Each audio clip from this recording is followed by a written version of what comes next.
ఏదన్నా సంతోషం వచ్చినప్పుడు ఇంటి పెద్ద కాళ్ళు మొక్కితే ఏమంటారు?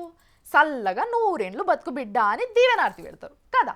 100 ఏళ్ళు బతుకు అంటారే కానీ 100 మీద ఒక్క ఏడాది కూడా ఎక్కువ చెప్పరు. మరి మన దేశంలో ఉన్న 6 లక్షల మందిని ఎవరు దీవించిండొచ్చు? నిండు నూరేళ్ళు అయిపోయినాయి, 110 ఏళ్ళు కూడా నడుస్తున్నాయి. సెంచరీలు కొట్టి ఇంకా చెక్కు చెదరకుంటున్న వాళ్ళు చాలా మందే ఉన్నారు. చూడండి.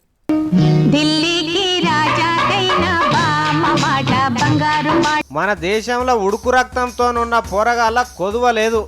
బొచ్చెడు మంది ఉన్నారని చెప్పుకుంటుంటాం కదా. పోరగాళ్ళే కాదు, తాతమ్మలు కూడా చాలా మందే ఉన్నారు. ఎరికేనా మీకు? ఇవాళ రేపు 60 ఏళ్ళు బతికితే ఎక్కువ అనుకుంటారు, కానీ ఈ తాతమ్మలు ముత్తాతలు మాత్రం 100 ఏళ్ళు పూర్తి చేసుకొని కూర్చున్నారు. దేశం మొత్తం మీద 100 ఏళ్ళు నిండిన ముసలోళ్ళు 6 లక్షల మంది ఉంటే మన రాష్ట్రంలో 27,985 మంది, ఏం తక్కువ 28,000 అన్నట్టు అంతమంది ఉన్నారు.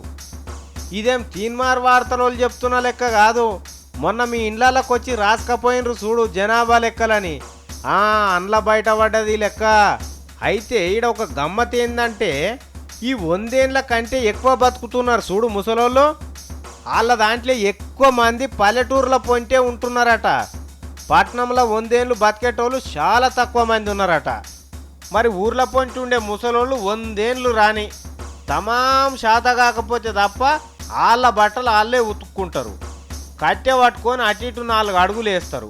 మిరపకాయల తొడిమేలు తీసుడో, ఎల్లిపాయల పొట్టు తీసుడో ఏదో ఒక పని సగబెడుతూనే ఉంటారు ఇప్పటికి కూడా. చిన్నప్పటి నుంచి కాయ కష్టం చేసిన వాళ్ళే. అప్పుడు కష్టపడ్డారు, మంచిగా గంజో గట్టుకొనో ఉన్నంతలా మంచిగా తిన్నారు. మరి అటువంటి వాళ్ళు ఎట్లుంటారు? అందుకే ఊర్ల పొంటి ముసలోళ్ళే ఎక్కువ కాలం బతుకుతున్నారట. ఇప్పుడు అయ్యే పనేనా 100 ఏళ్ళు బతుకుడు?